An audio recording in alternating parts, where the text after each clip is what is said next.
Two of my friends in America have converted watching YouTube videos of you. One of them a Christian, one of them an atheist. One of my friends presented me with how to deal with an atheist DVD of yours, which I did watch. But that didn't answer my question. And I've asked this question to a lot of people with no satisfactory answers, a lot of intelligent people. Of all the scholars that I've ever watched on YouTube, in my opinion, you are the most rational, logical, easy to understand kind of scholar that I've ever come across in my life. And it is really important that this question is answered because I've never had a satisfactory answer for this question. My question is like a coin with two sides. The first side of it is this, and this is the question. I'm somewhere between an atheist and agnostic. I'm not sure where. God has created this entire universe, and the Quran speaks a lot about how it has taken so many days and mountains and this and that, and life is going to be a test and whatnot. My question is, way before God decided to create this entire universe, before he decided to put human beings, before he decided to send Prophet Muhammad or Adam and Eve, way before he even planned about doing any of this, he knew the end result of it. He knows in the end he will be disappointed by certain people and he will throw them in hellfire. He knows they will be burning. He knows they'll be tortured, and that is when they'll be repenting for what they've done. Way before he created the entire universe, he knows the outcome is gonna be bad. It may be good for certain people who are in heaven, but he knows that he can save those people from being in hell, way before he even decided to go ahead with the creation. Yet he decides to go ahead with it, with all his godly logic. Why would he want to do that?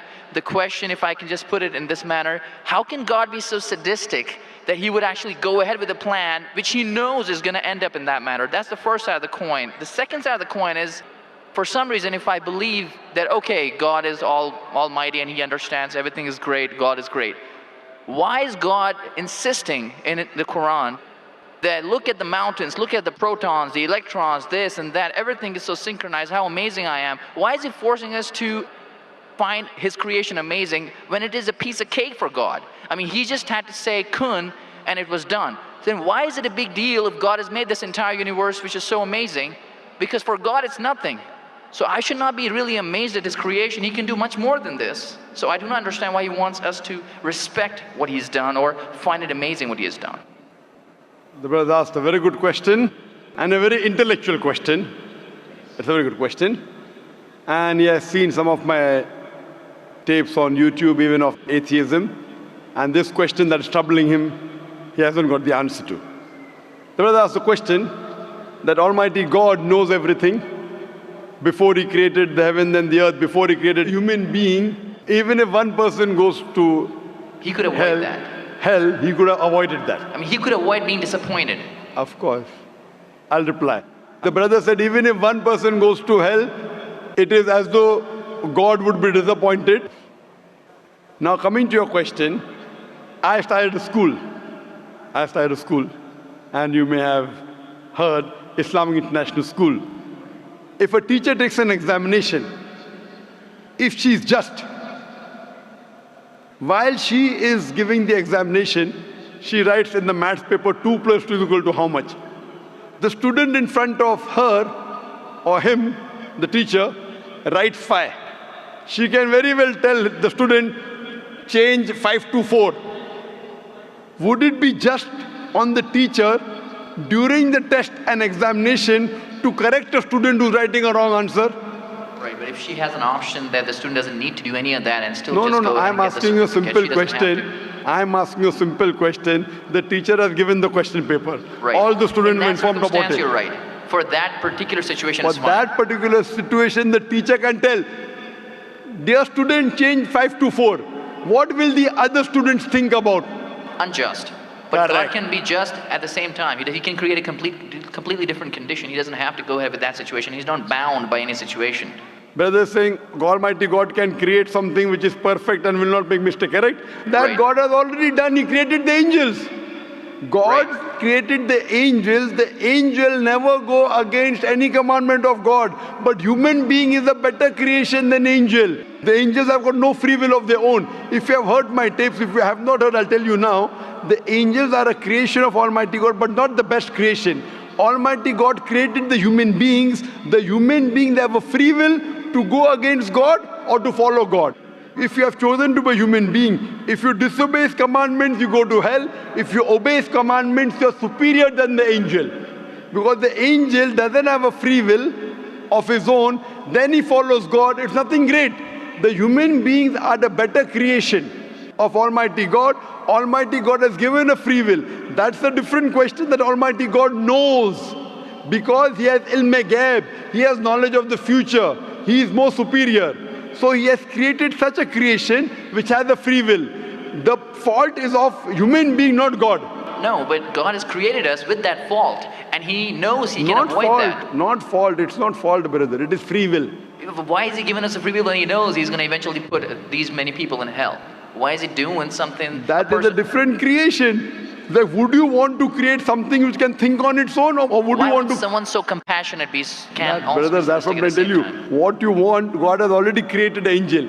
I'm asking you, which is better? An angel following Almighty God or a human being following Almighty God? Which is better? For me, absolutely, if I get a second chance, I would want to be an angel. Why would I risk second going to hell? chance, correct. That's why Almighty God says in Surah Araf, chapter number 7, verse number 172, Almighty God brought all the human beings from the loin of Adam and asked them, is there one God? All agreed. Almighty God says in Surah Hashar, chapter 59, verse number 21, if Almighty God revealed the Quran on the mountain would shudder down. Almighty God says in Surah Ahzab, chapter 33, verse number 72, it is the human beings who were fools who said we want to be human beings. You and I were fools. Now you cannot backtrack. Once you said you want to appear for the test, once you read the test paper. Nobody asked me. They asked Adam and Eve. No, brother. Quran says every human being was asked. And then it is washed off. This memory is washed off. If the memory is away, the test, Almighty God says in the Quran, do you want to be a human being? If you become a human being, you can become superior to an angel or can get inferior. If you don't want to become a human being, just pass. Even for argument's sake, even in that Please let me complete. You ask the question. All right, go ahead. If you interject, I will answer. Sure, go ahead. So Almighty God asked the human beings, and the Quran says, we human beings were fools, you and I both. Were fools who opted for the test. Now, once you undergo a test, if you follow the commandment after free will, you be superior to an angel. If you disobey Allah, you become inferior to an angel. We wanted to pass with distinction, you and I. You told, I don't remember. Of course you will not remember. And even I don't remember. But I believe in the Quran. On the day of judgment, Almighty God says, not a single human being will object to the justice of Allah. That we'll come to know on the day of judgment. Only thing we'll say, please give us one more chance. Almighty God will say it's too late. Because if He wants to give you a new chance, even I'll have to come back in the world again. Again, everyone. So those who failed, He can't get only the failures. So the Quran says no one will ever object on the justice of Allah. They will request Allah, give us one more chance. Almighty God will say, too late. Almighty God gives us chances in this world itself. You make a mistake, Allah gives you a chance to repent. You repent. Allah forgives you. Again you make a mistake. Once you die, it's only one. So as far as the first question is concerned, why did God create? Because it's a better creation. Any logical person, including you, has to agree that a person who has the free will is a better creation than a person who has no free will. Only your question you don't remember is perfectly right. When you die, when you're resurrected, that time you and I will meet. Then you will say, I remember. Even I don't remember now. But I have faith in the Quran that Quran cannot be wrong, because scientifically, if you heard my lecture, 80% of the Quran is 100% matching with science.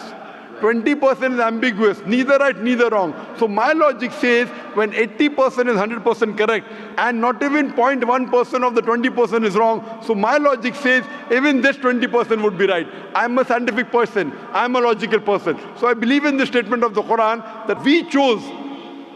If you wouldn't have chosen, you could have questioned God. Why did you make me a human being? then Right. God would have been at fault. But God says in the Quran, He asked, the mountains were afraid, everything else were afraid. We human beings opted for this. But do you So- remember being asked? I don't remember being asked Brother, that question. if you heard my answer, even I don't remember. But if you remember, then where is the test? Imagine if a teacher teaches you something. Teacher teaches you something. Teacher gives you the book. The teacher has to take away the book for the test. If the teacher says, okay, take the book and answer, where is the test? Okay, but why? After the examination is over, you can go home and check or not. But even before the exam began, God knows the end Brother, result. listen to me. After the examination is over, can you go and check home or not in the textbook? Absolutely. But during the examination, can you check? No. So now the examination is going on, brother. Once it's over, you can check. If you tell teacher, I want to see the textbook, I don't remember. No. During the examination, you cannot refer to the textbook. It will be called cheating. Correct? So once the examination is over, if you don't remember, you tell God, what is this illogical? But Quran says not a single human being will object to the justice. Let the test get over.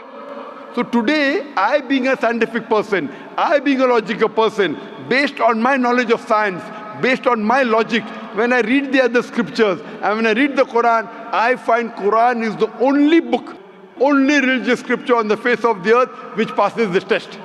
So therefore I, being a scientific person, being a logical person, agree, okay, fine. This statement of the Quran also has to be right. I don't remember, that's the test. If I remember, where is the test? So that answers the first part of the question. First part, that saying that God was sadist. God is not sadist. For example, I start a medical college. I want the school students to go to medical. How many students who go to school enter the medical college? Just roughly, can you guess? Few, surely less than 5%. Less than maybe 1%. So why did you make a college where only 1% can enter? Fine, it is for selected few. So same way God made heaven, Jannah, Jannat-e-Firdaus. Everyone cannot go to Jannat-e-Firdaus. Why not? Sorry? Why not? Why can't everyone go to medical college? Because it's human capacity. If humans Yes. were capable of being able to put everyone in medical Correct. college, they would. That's the way we are made. The same way everyone cannot become a doctor. Only those who have the capacity. Same way everyone cannot go to Jannat-e-Firdaus, the high levels of paradise. We have to strive. God has given you capacity. If you don't follow His guidance, you cannot. If you follow His guidance to go to Jannah, is very easy. If you're intelligent, it's very easy. If you're intelligent and if you're truthful to yourself. But if you're not truthful to yourself, even a non-intelligent man can go to Jannah. Only thing, you should be truthful. God has given you different options how to follow Him. Some people think they are smart. I tell them they're extra smart. If they were smart, they would see it is crystal clear in black and white that this is the word of God. You have to follow it. That's the reason Francis Bacon said, little knowledge of science makes you an atheist. In-depth knowledge of science makes you a believer in God. So I wouldn't say God is sadist. I said we were fools who opted to undergo the test. Not God. God gave you an option. What do you want to be? We chose. So we are responsible, not God. God is not a sadist. We are fools. That's what the Quran says. On the day of judgment, you will come to know, inshallah, you and I both. Inshallah, if I go to Jannah, inshallah, I'll pray to God, I'll thank God. You know, I was a good person, I choose to be a human being. If you pass that, if you fail, then we will curse our own self. Hope that answers the question. The second part, Sorry, what was the second part? that even if I believe how almighty He is, how knowledgeable He is, why is He so bent on convincing us, look at the mountains, look at the electrons, look at the That's right. protons? The second part of the question was that why does Almighty God give references of the mountain that He's created this? For Him it is peanuts. So why is He talking? You know why is He saying? He's saying these peanut things, mountain, they would shudder. You human being who are superior, why don't you understand? Quran says in Surah Hashar chapter 59 verse number 21, had the Quran been revealed on the mountain would have fallen down to utter ruin. But to us human beings it makes no difference. He's giving these examples to show that these things which are so powerful, the mountains, etc., which he has created, would have submitted their will. Why don't you human beings do? He's trying to give an example that we are fools. He's not trying to praise himself. And whenever he asks us to praise him, or when he says, for we say Allahu Akbar, God is the greatest, do you think it will change Allah? No.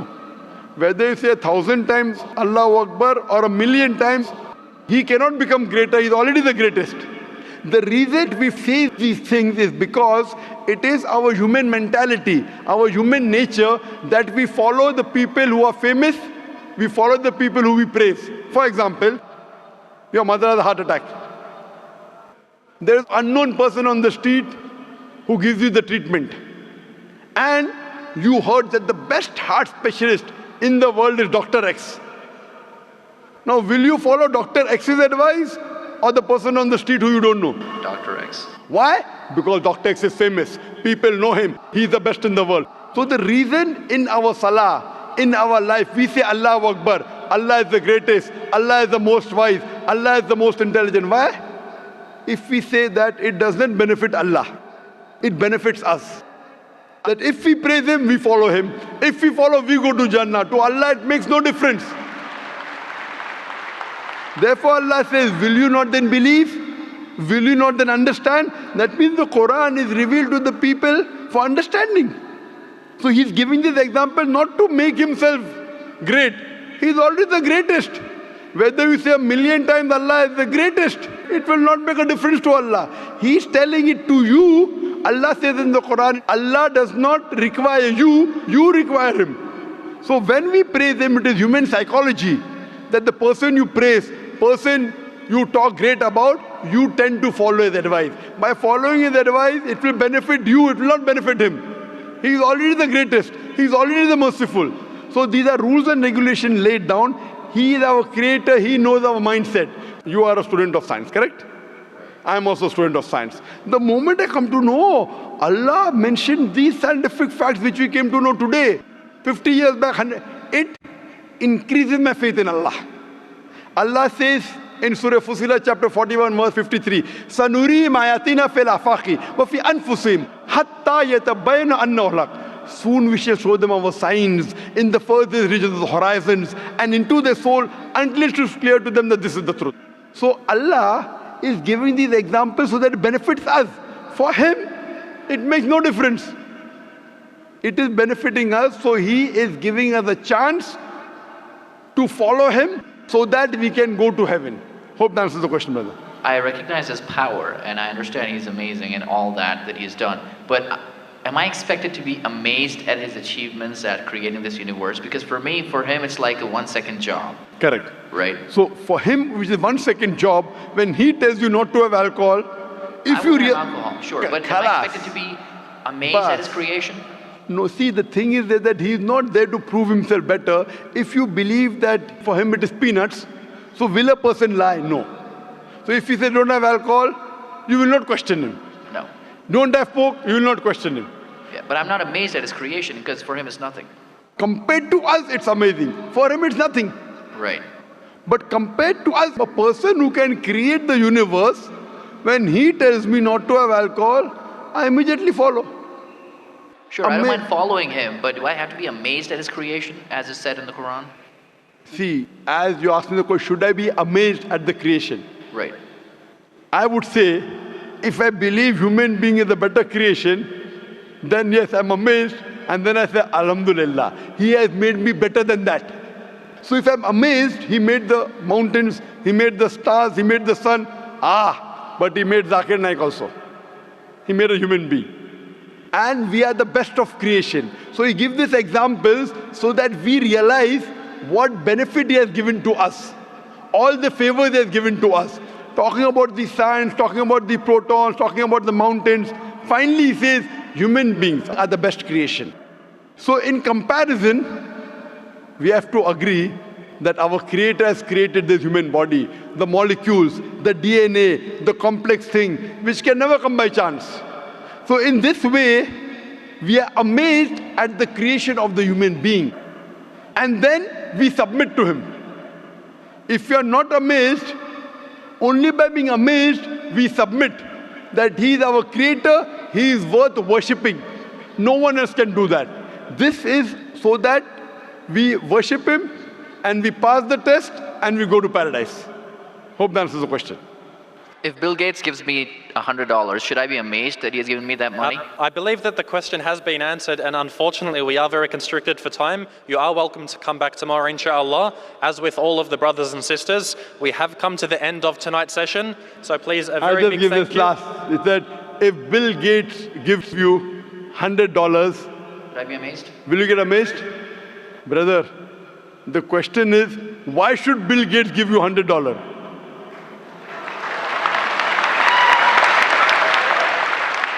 If you tell me a Tom, Dick and Harry gives you $100, nothing to be amazed. Bill Gates gave me $100. It's something that he gave you. Why did he give you? Why not somebody else? Why? The question is, why did he give you is the question. Okay. If some Tom, Dick and Harry gives you, if a man on the street gave you $100, Bill Gates. Got it. You got it, The no? answer. Got it. I got that. So now you're convinced, huh? Yes, absolutely. That is the answer. So inshallah, I hope that we'll come closer to Islam. So I should not be amazed at the fact that he's given me the money. I should be amazed it's him who's giving the money. Alhamdulillah. Got it. So it was worth the time extending. Alhamdulillah.